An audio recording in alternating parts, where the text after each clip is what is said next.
Saudara, hari ini adalah hari terakhir kita untuk ibadah Natal secara umum. Dan bersyukur karena 2 sesi itu kita sudah beribadah, kita sudah melayani sama-sama. Terima kasih kepada 3 tim Praise and Worship dari Wira dan wanita, dan juga pada hari ini adalah pemuda-pemudi. Jadi saya sendiri melihat betapa kesungguhan saudara baik beribadah dan melayani Tuhan. Jadi tidak ada yang memperoleh keuntungan atau berkat daripada pekerjaan ini selain daripada pribadi kita sendiri. Dan kiranya apa yang kita lakukan ini, baik ibadah dan pelayanan, akan kita teruskan selagi kita masih ada di dunia ini. Nah saudara, dari 2 sesi itu, scanning dulu, kita sudah belajar tentang bagaimana Yesus itu tidak pernah ada di setiap zaman. Itu pun kita ringkas-ringkas saja, ya. Jadi sekali lagi, sebelum penciptaan, dia ada. Sebelum dunia ada, ingat satu perkara, Natal itu sudah di hati Allah. Dan tiba waktunya, akhirnya Natal itu wujud dalam inkarnasi jelmaan seorang manusia, itulah Yesus Kristus, yang telah ada di dunia sekitar 30 hingga 33 tahun. Dia memperkenalkan dirinya, dialah jalan, dialah sumber kebenaran, dan dialah kehidupan. Dan saudara, kita sudah mempelajari dan memahami semua itu. Di sana menanam satu pemahaman atau pengertian, bahkan membangun prinsip atau pendirian dan konsep atau cara pikir kita bahwa Yesus itu ada di segala zaman dan waktu. Itu semua sudah nyata dan kita tahu itu terbukti sampai sekarang. Namun saudara, ada satu sejarah lagi yang belum dunia lihat. Bahkan para teolog pun tidak tahu bagaimana sebenarnya kenyataan itu. Apalagi gereja seperti kita. Orang pintar di dunia pun, para doktoral, profesor teolog, atau namanya para sarjana Alkitab pun tidak tahu bagaimana era yang seterusnya ini. Sebagaimana yang dinyatakan oleh Alkitab, bahwa semua sejarah dalam Alkitab sudah digenapi. Namun ada satu sejarah, itu namanya zaman atau detik atau era atau dimensi. Ada satu dimensi khusus di akhir zaman yang belum kita lihat, belum kita alami, yaitu akhir zaman. Makanya hari ini subtema kita itu adalah berbicara tentang Natal dan akhir zaman. Nah saudara, untuk sesi ketiga ini kita akan mengambil satu tema selagi, yaitu Natal dan akhir zaman. Kita baca Daniel pasal 2, 44 sampai 45. Ya, baca scanning saja. Ini bukan kelas membaca Alkitab. Daniel pasal 2 ayat 44 sampai 45, firman Allah ini saudara berbicara tentang Tuhan akan mendirikan kerajaan yang tidak akan binasa dan akan berdiri untuk selama-lamanya. Firman ini telah dinubuatkan oleh Nabi Daniel saudara, sebelum Yesus Kristus lahir di kerajaan Romawi, itu ribuan tahun. Sudah ada dalam kitab Nabi-Nabi. Babel runtuh saudara, kerajaan besar. Persia runtuh, kerajaan yang sangat kuat. Yunani runtuh, kerajaan yang paling kuat sepanjang abad, di mana hanya sekitar 3 tahun lebih menakluki seluruh Timur Tengah. Tidak ada kekuasaan di dunia yang seperti itu. Hanya 3 tahun lebih dia menakluki seluruh Timur Tengah. Itu sesuatu yang paling ajaib. Ini runtuh. Baru datang lagi kerajaan Romawi, juga runtuh pada tahun 70, yaitu serangan daripada Jenderal Titus. Saudara, tidak ada kerajaan yang sempurna di dunia. Tidak ada kerajaan yang berdiri kukuh di dunia sekuat apapun. Tapi Alkitab mengatakan di dalam Daniel bahwa akan berdirinya sebuah kerajaan lagi yang tidak akan terkalahkan. Kerajaan apa itu, saudara? Itulah kerajaan yang dibangun dalam nama Yesus Kristus, yaitu pada waktu Yesus lahir di Bethlehem. Pada waktu dia lahir di Bethlehem, berdirilah kerajaan surga, yang mana sampai ke kitab Wahyu, sampai dia datang yang 2 kali untuk menghakimi bangsa-bangsa di dunia, kerajaannya tetap kukuh. Jadi itu maksudnya firman Allah Daniel pasal 2 ayat 44 sampai 45, dan di dalam Wahyu pasal 1 ayat 7, ia akan datang dengan awan-awan dan semua mata akan melihat dia, dan semua bangsa di bumi akan meratap. Saudara, inilah sejarah, inilah suatu dimensi. Dimensi itu adalah ruang dan waktu, zaman dan era. Inilah peristiwa yang akan terjadi di masa akan datang. Kita tidak tahu itu ribuan tahun dari sekarang atau jutaan tahun, kita tidak tahu. Tapi yang pastinya itu akan terjadi. Itu dalam iman Kristen menurut Alkitab. Yaitu dia akan datang dengan awan-awan, dan semua mata melihat dia. Dunia akan melihat dia, dan yang melihat dia itu semuanya akan meratap. Itu makanya dalam kitab Perjanjian Baru, Yesus pernah berkata, pada waktu kedatangan anak Mesias, tidak ada manusia di bumi yang mampu bertahan. Mereka gemetar, mereka takut, dan mereka berkata, marilah runtuhlah gunung ini dan timpahlah aku. Artinya lebih baik mati daripada melihat kedatangan Mesias. Itulah artinya, saudara. Jadi ini suatu sejarah, ini suatu peristiwa yang belum terjadi. Dan inilah penantian gereja-gereja beriman. Menantikan kedatangan Tuhan. Menantikan kedatangan Mesias dengan awan-awannya. Tapi bagi orang Kristen, jangan takut. Itu sebabnya saudara, orang Kristen ini kelebihannya adalah baik sekarang tidak pernah takut, dan pada waktu zaman akhir ini datang, bahkan pada waktu anak manusia itu datang, Yesus Kristus atau anak domba itu turun ke dunia yang kedua kali, kita tidak pernah takut. Mengapa? Kita adalah anak Dia. Tapi saya beritahu, orang yang tidak beriman pada waktu tibanya sejarah peristiwa ini, mereka itulah yang akan berkata, lebih baik saya mati. Tapi kita di sini jangan mati dulu. Kita dengar khutbah dulu. Nah, saudara yang dikasih Tuhan, kita akan belajar firman Allah dan harap bersabar, karena hari ini firman Tuhan sangat panjang. Jadi kita peruntukkan waktu kita untuk hari ini. Janganlah kita pulang kalau ini hari ini. Kita di gereja saja. Yang pertama, Natal adalah kedatangan pertama. Kita pelajari ini dulu. Natal di Bethlehem itu merupakan kedatangan pertama Yesus Kristus. Itu suatu era yang paling penting. Kalau Yesus tidak datang, saudara, kita ini yang mati rohani, karena memang manusia turunan orang berdosa. Kalau Yesus tidak lahir, saudara, ingat satu hal. Kita ini hanya menunggu waktu kematian dan siap dibuang ke api neraka. Itulah kita dulu.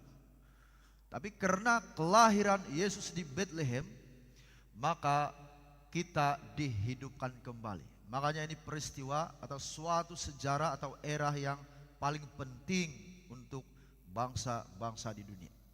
Nah, Natal adalah kedatangan pertama sebagai penggenapan kasih Allah kepada manusia dan gereja yang mana dia lahir sebagai bayi di Bethlehem. Matius 1, 18, 25, Lukas 2 ayat 1, 7. Mari pelajari ini saudara secara sederhana. Dia lahir di Bethlehem. Ada satu sejarah yang sangat penting dan berguna untuk pertumbuhan iman kita, yaitu lahir di kandang domba. Ini penting saudara, karena ada pengertian yang sangat berguna secara rohani. Pertama, lahir di kandang domba. Lahir di kandang domba saudara, itu lambangnya melambangkan kesederhanaan. Itu Lukas 2 ayat 7. Boleh saja saudara, Allah memilih supaya anaknya itu lahir di istana Romawi yang mewah, megah dan sebagainya. Tapi heran saudara, dia harus lahir berada di kandang domba. Mengapa di kandang domba saudara? Siapa yang tahu? Coba cari seluruh ayat Injil, tidak ada yang pernah berkata dia lahir kandang domba. Mengapa para teolog akhirnya berkata dia lahir di kandang domba? Itu disebabkan saudara, dia dikatakan di palungan. Karena di palungan itu artinya suatu bekas, pertama tempat minumannya binatang domba, dan itu pasti di kandang domba. Itu makanya orang menafsir bahwa dia lahir kandang domba. Karena palungan itu adalah tempat makanan anak domba ataupun domba-domba. Dan itu di mana? Pastilah di kandang domba. Dan kita tidak tahu bayi itu disimpan di sana atau itulah gayungannya kata dusun, kita tidak tahu. Soalnya nama tempat itu adalah palungan dalam bahasa mereka.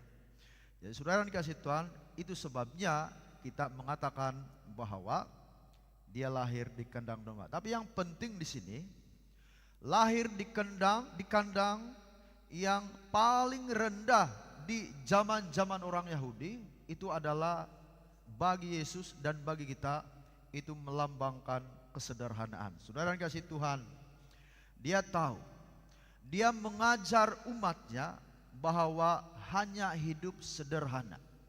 Diajar sebelum gereja ada. Diajar sebelum membesarnya Kristen di dunia. Perlu kesederhanaan. Kesederhanaan saudara, itu mendorong kita, itu suatu aplikasi dalam kerohanian kita, yang mana itu adalah tentang mengajar kita supaya lebih rendah hati. Salah satu rasul yang paling rendah hati saudara, itu adalah Rasul Paulus. Rasul Paulus bukan main-main saudara. Dia seorang yang sangat berhikmat dan bijaksana. Dia pernah berkata kepada para hukum Taurat setelah dia bertobat. Dia berkata begini, kalau soal hukum Taurat saya lebih mahir dari kamu orang, katanya. Itu pada waktu dia sudah terima Yesus. Ya kan, Paulus itu kan 5 tahun sudah belajar hukum Taurat dan berguru kepada seorang guru yang sangat cerdik, sangat pandai waktu itu guru Gamaliel. Jadi gurunya pandai pasti melahirkan murid yang pandai, itu prinsipnya. Jadi saudara, ini mengajar kita tentang kerendahan hati. Seorang pendeta di Indonesia yang saya tahu dulu, seorang pendeta besar saudara, bukan main-main ya, pendeta besar. Pada waktu mereka mengadakan KKR di Indonesia, dia turun padang, pergi tolong, karena mereka mengadakan itu di satu tempat yang besar, satu dewan yang besar. Dia turun ke lapangan. Saudara tahu dia naik apa? Bukan naik kereta, tahu, naik kapal terbang, naik helikopter. Pendetanya orang kaya, jutawan. Tapi dia turun bersama-sama dengan jemaat menyusun kursi di dewan itu. Ini bukan dewan undangan, bukan mau susun kursi kerajaan. Nah, susun kursi yang biru ini. untuk persiapan KKR.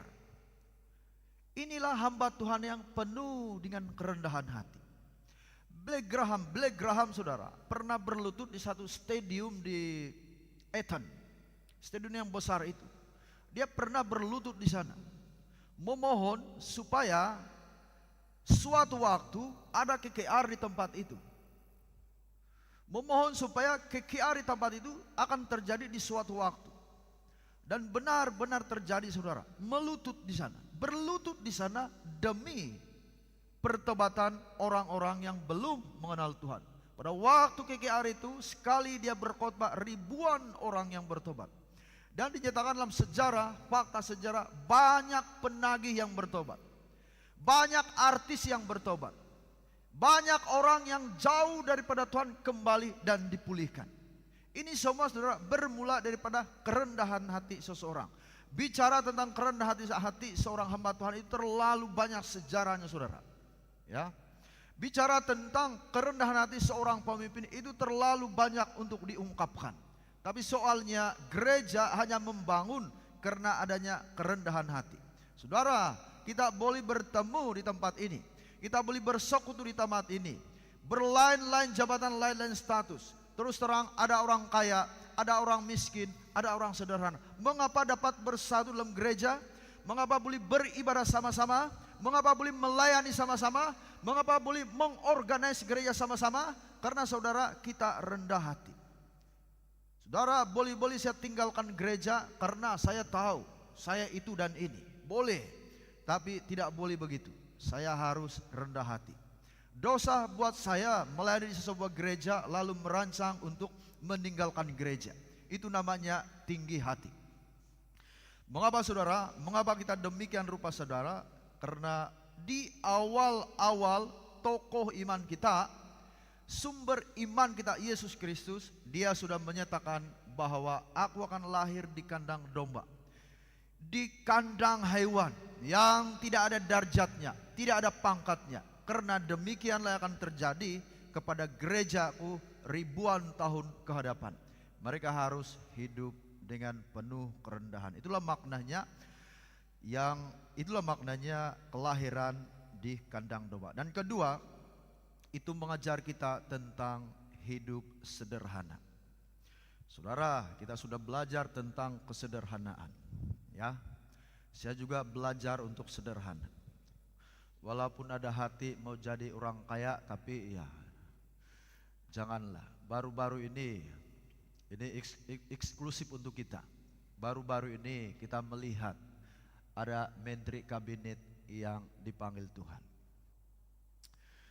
Pada waktu saya melihat itu saudara, saya hanya berpikir satu hal. Pertama, 1% pun daripada asetnya di dunia yang berlimpah-limpah tidak akan ikut bersama dengan dia.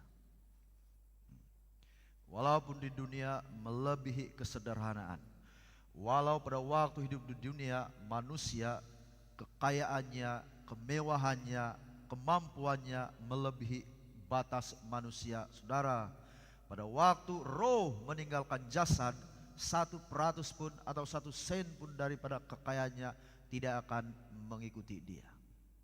Nah itu pertama. Dan kedua, saya berpikir kemana dia pergi sekarang. Karena pindah alam, roh meninggalkan jasad dan pergi ke alam roh hanya 2 perkara. Satu, sama ada dia masuk dalam kerajaan surga, atau kedua, dia dihumban ke api neraka. Stop di sana. Tidak ada lagi yang perlu dibincang di sana. Tuhan tidak mau dirujuk lagi. Kalau sudah ke neraka saudara, saya beritahu, no chance for you. Tidak ada main rujuk-rujuk, tidak ada pertobatan lagi. Segala sesuatu sudah berakhir. Makanya saudara, salah satu yang Yesus tekankan, orang kaya memang susah masuk surga. Tapi iya, kalau kita kaya, ya terima kasih.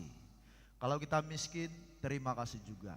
Kalau kita sederhana, ya bersyukur juga. Tapi di sini tidak melarang untuk jadi kaya, tidak melarang untuk melebihi kesederhanaan. Maksudnya di sini kita punya kekuatan ekonomi dan sebenarnya kekuatan ekonomi, kekuatan akademik, kekuatan status. Kalau kita punya itu, ingat satu hal, semua itu adalah untuk Tuhan. Jadi inilah maksudnya lambang kesederhanaan. Dan kedua, lahir di kandang domba itu adalah lambang kemiskinan. Saudara, Yesus tidak pernah menubuatkan gerejanya akan menjadi gereja yang kaya. Sejarah gereja menyatakan, saudara, di mana-mana gereja yang fokus dengan material, gereja menjadi materialisme, gereja pasti hancur. Di mana-mana gereja di dunia yang fokus kepada hal-hal keselisan dalam gereja atau dalam community Kristennya, pasti gereja itu mundur. Di mana-mana gereja yang menekankan sosial, ekonomi, dan politik seperti khotbah semalam, pasti akan mundur, jatuh, dan merosot. Mengapa? Karena ini bukan prinsipnya Natal. Ini bukan konsep berpikirnya Yesus. Ini bukan pegangan Natal itu sendiri. Yang diajarkan oleh Yesus itu adalah kita harus miskin dahulu. Maksudnya di sini kemiskinan 2 Korintus 8 ayat 9, maksudnya di sini mengajar kita bahwa kita miskin namun kaya di dalam Kristus. Jadi firman Allah ini sekali lagi menanam satu pemahaman dalam diri kita bahwa jangan takut. Jangan takut kalau gereja ini uangnya itu kurang. Jangan takut kalau gereja ini banyak hal-hal yang tidak dapat dicapai karena tidak ada uang. Hati kita ini luas, saudara.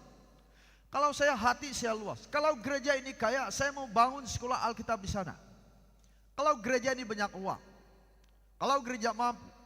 Kalau gereja ini banyak uang, saudara, saya mau gereja ini 7 tingkat. Saya punya hati yang besar sebenarnya. Saya punya misi yang besar. Lebih daripada beribadah. Lebih daripada mengorganize jemaat. Oh, lebih daripada itu. Kalau kita punya uang banyak, kita kasih sekolah semua anak-anak muda, biayai mereka. Yang penting gereja ini maju dalam iman dan rohani. Kalau kita punya uang, oh saudara, kita akan menjadi penyumbang. Kita akan menjadi sponsor. Kita akan menjadi donatur yang hebat kepada para misionaris SIB. Kalau kita punya uang, inilah saudara, kita punya hati yang besar, kita punya misi yang besar. Tapi apa boleh buat? Kita gereja yang kecil. Nah, di sini saudara, tidak apa-apa. Orang bilang, never mind. Tidak apa-apa. Karena memang gereja kita adalah gereja yang ditentukan oleh Yesus bahwa gereja yang miskin atau sederhana, namun kita gereja yang kaya di dalam Kristus. Amin. Itulah maksudnya lahir di kandang domba. Dan seterusnya, lahir di kandang domba itu berbicara tentang tanda pengorbanan. Tanda pengorbanan itu dicatat dalam Yohanes 1 ayat 29. Ya. Tanda pengorbanan itu artinya Yesus meninggalkan kesetaraan dengan Bapa dan menjadi manusia. Ini betul-betul pengorbanan seorang manusia, saudara, seorang anak Allah. Dia itu dari sorga, saudara. Ingat, dia itu dari sorga, bukan dari bumi. Sorga itu, saudara, kecanggihan manusia selama ini dalam hal teknologi dan digital ini cukup canggih. Dari mana itu, saudara? Itu dari surga, dari Allah sendiri, bukan dari dunia. Artinya surga itu cukup sempurna. Tapi dia tinggalkan surga, dia abaikan surga itu dan turun ke dunia, lahir dari seorang perempuan yaitu Maria, menjadi baik. Harus training, harus latihan di bait suci. Itulah Yesus sepanjang 12 tahun. Harus latihan beribadah, harus latihan berkata-kata. Yesus juga sekolah. Yesus juga belajar, melatih diri. Harus mempersiapkan diri demi pelayanan Tuhan. Sama dengan para hamba Tuhan. Sama dengan para pastor. Yesus sendiri sekolah. Yesus sendiri seakan-akan belajar Alkitab, saudara. Belajar kitab suci. Apalagi pastor, apalagi hamba Tuhan, apalagi pemimpin. Yesus sendiri belajar. Paulus yang terkenal sebagai rasul dalam perjanjian baru pun mati-matian belajar hukum. mati-matian belajar Injil. Apalagi para pastor, apalagi para pemimpin gereja dan semua jemaat. Saudara yang dikasihi Tuhan, itu adalah tanda pengorbanan. Jadi begitu dia di sorga, turun ke dunia menjadi manusia. Dia Yesus lahir dan akan mati di kayu salib demi penebusan dosa. Menjadi manusia itu artinya dia akan mengalami yang disebut penderitaan manusia. Yesus 100% ilahi, juga 100% manusia. Dalam kemanusiaannya saudara, 100% manusia, dia seperti kita. Pandai haus, pandai lapar, mau makan, mau minum, pandai lelah, seperti manusia. Tetapi di dalam 100% sebagai ilahi, dia tidak pernah berbuat dosa. Itulah Yesus Kristus. Namun di dalam kemanusiaannya dia mengalami yang artinya sakit. Dan pada waktu pada waktu di Getsemani atau Bukit Zaitun, dia pernah berkata, kalau cawan ini lalu daripada aku, namun bukan yang ku kehendaki, tapi biarlah kehendakmu yang terjadi. Seakan-akan kita menafsir itu secara harafiah saudara, Yesus juga manusia dan pernah berpikir bahwa cawan yang Allah berikan itu bukan cawan yang penuh anggur manis, seperti Bapa memberi kepada anaknya pada hari lahir seorang anak. Ini budaya orang Yahudi. Tapi cawan yang diberikan Bapa itu bukan berisikan manisan, tapi berisikan empedu. Yesus sendiri secara manusia pernah berpikir bahwa itu begitu pahit. Ya, artinya itulah kemanusiaan yang asli. Merasa kepahitan, merasa penderitaan. Tetapi Yesus jalani itu dengan penuh kesetiaan. Mengapa saudara? Demi penebusan manusia daripada dosa. Ya, kita layan minuman dulu. Kasih tambah panas. Sekali lagi saya mau ajar kita tentang arti penebusan. Oke. Siapa tahu ada yang masih belum paham, dan dengan ketidakpahaman itu tidak sungguh-sungguh. Ini penyakit gereja saudara. Tidak paham, susah mau sungguh-sungguh. Karena gereja Isaiah Lebo banyak paham, akhirnya takut dengan Tuhan. Memang begitu saudara. Sebelum kita terima Tuhan, kita tidak takut. Tapi pada waktu kita terima Tuhan, banyak paham, banyak mengerti, barulah kita takut, gentar dengan Tuhan. Makanya kita hati-hati. Makanya ada godaan, jangan takut dengan Tuhan. Ada dosa di hadapan, bagaikan yang cantik dilihat dan sedap untuk dimakan. Itu Adam dan Hawa. Ada di hadapan yang cantik dimakan, yang cantik dilihat dan sedap untuk dimakan, kita tidak mau karena kita takut dengan Tuhan. Mengapa takut saudara? Kita punya pemahaman. Kita memiliki pemahaman yang tajam, kuku, mendalam, berakar tentang firman Allah.